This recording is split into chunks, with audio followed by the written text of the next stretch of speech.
first of all, there isn't one person in front of a camera on the national media and the mainstream media that thinks that Bernie can do it. They talk about the polls, they talk about the surge, they talk about Bernie, but what there's no one that is saying, you know what, this guy's for real. There's a real path here. He can make this thing happen, and the Clintons better watch out. But yet you go out and talk to people, and that's what they're saying. It's like there's a total disconnect here. The other thing is that's what we live with. Disconnect. No, that's right. The disconnect is so real. I mean, I would ask your listeners to go to thenation.com, find our John Nichols had a piece yesterday about Bernie Sanders' new electoral math. You don't see much of that in the commentary. No. And as a result, the media, so much of the media defines for people what is viable. And in that, they do a great disservice. And that's why I also admire Bernie Sanders, and I admire Martin O'Malley for really making the case at the Democratic National Committee meeting a few days ago about why this party needs more elections, not fewer, that we're the Democratic Party, not the undemocratic party, and why let these Republicans out there maligning the president, denigrating women and immigrants, and sucking up the oxygen. We should be out there, and I would argue it would be good for Hillary Clinton, who needs to get beyond the endless, legitimate questions, but endless, obsessional questions about the email and speak unfiltered. But Bernie is a real candidate, but it's very tough in this country to get beyond that. And I respect, just my last point, that he will not slam Hillary Clinton. I mean, it's pathetic that corporate media, for the most part, wants him to take her on instead of laying out his issues. That is what's happened to a media that is often too much about personality and not the issues. Exactly. In fact, every interview he does, they're fishing to get him to say something negative about Hillary, and he won't do it. And that's part of the attraction, I think, that people really want, a purity and a genuality when it comes to the issues, and that he is running an issues campaign. Now, Elizabeth Warren, is she an ace in the hole for anybody? I mean, I think what she did. Good question, Ed. I think what she did in going to meet with Joe Biden was she wanted to say, "Hey, I'm an independent player here.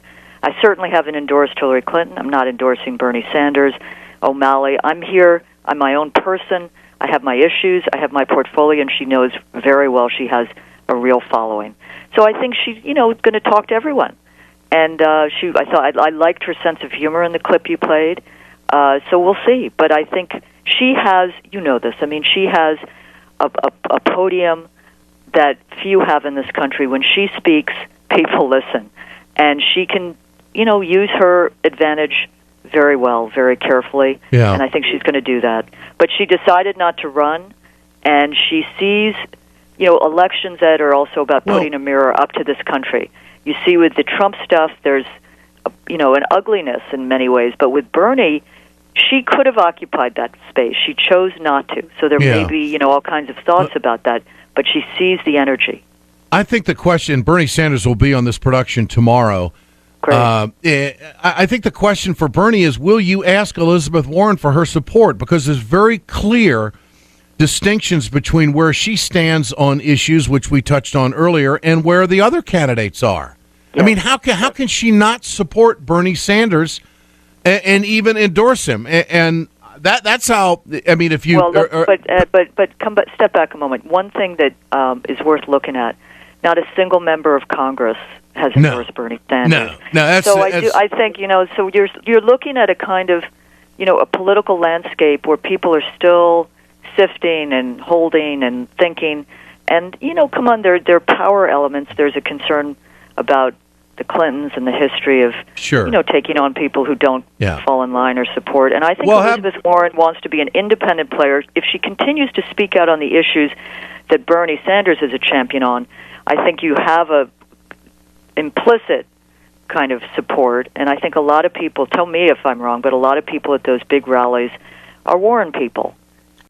Here's one of the things that I have come across is this narrative that's being pushed out there by those who oppose Bernie or even question him, and now it's infiltrating into the people that support him.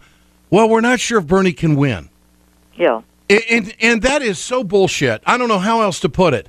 What do you mean he can't win? Anything can happen in American politics. I mean, and this idea that he's just a left winger. Wait a minute. All of the issues that Bernie is on, all of them, pull in the majority with the American people. So, Ed, you're totally right, but we have spent not just 40, 50 years of a political rollback in this country, beginning with the Reagan Revolution, assaults on workers, wage stagnation, but we've also had an assault on our mind and our collective vision as to what this country could be and what is possible in our politics. And what Bernie's doing is putting facts on the ground with these rallies, with the surge, and also the polls. I am not a big believer in polls. They're pretty ephemeral sometimes, but these polls show him in matchups against Republicans doing real well, and he is, last I checked, he's beating Hillary in New Hampshire. I think he is going to do really well. We're early in it. Things can be unloaded on him. Yeah. There can be real campaigns against him. But I think that for too long, Americans have had their political imagination constrained, constricted by a media that defines, I would call it, a kind of downsized politics of excluded alternatives. And we need to do better. This country can lift up new kinds of alternatives. It is a moment to do so. Yeah. And I think Bernie Sanders speaks to it. I also do think Hillary Clinton is running a very different campaign because she is smart and sees that out there, these issues, many of them are majority support issues, even though our media would, consign them to the dust heap of history. Katrina, Vanden, Heuvel, it's always great to visit with you. There's one more issue here that I want to clear the table on, Please. And this is my conspiracy theory. Uh-oh. I think that there is a whisper campaign going on out there that Bernie Sanders has got a problem with black people. I think that because he's from Vermont and there's not a lot of diversity in the population, those who are against Bernie, and they could be Clinton supporters. I don't care. Look, the bottom line is that this man has got a lifelong record of civil rights and social justice. He may be the biggest advocate Black Lives Matter has ever had. And if they're going to dissect every single word that comes out and not look at exactly what the man has done and where he wants to take the country, I will say this. He is a man of his own history, Ed. Yeah. I mean, he is from Vermont. He's done his politics there. But I will say that one thing we keep talking about is how movements move politicians to their better angels. And Bernie Sanders has moved in a smart, humane way to put out a very good racial justice agenda. He is bringing people onto the campaign. I don't know about a whispering campaign. Yeah. I think worse than that, Ed, is that it's becoming part of a narrative. So you see it attached to sentences and media stories without it being scrutinized or really held up. Or substantiated. Exactly. In any way. Yeah. So that leads people to say, hey, well, that's true, but that's not how one should look at the story. The storyline is Bernie Sanders is an evolving candidate, and he is speaking very concretely in his going around the country about what needs to be done about the hyper policing in communities, the hyper incarceration that has destroyed communities. And I think he's speaking in smart ways. So I tell people, listen to Bernie Sanders, make your own judgments, and listen to a range of media, because too much of the mainstream corporate media is writing Bernie Sanders off. And in doing so, it's bigger than that, Ed. You know that. They're writing off issues that majorities of Americans support and are coming to hear from a candidate, and millions of Americans are meeting him for the first time. And that, too, is an indictment of a media that has failed to give this country the full range of ideas it deserves.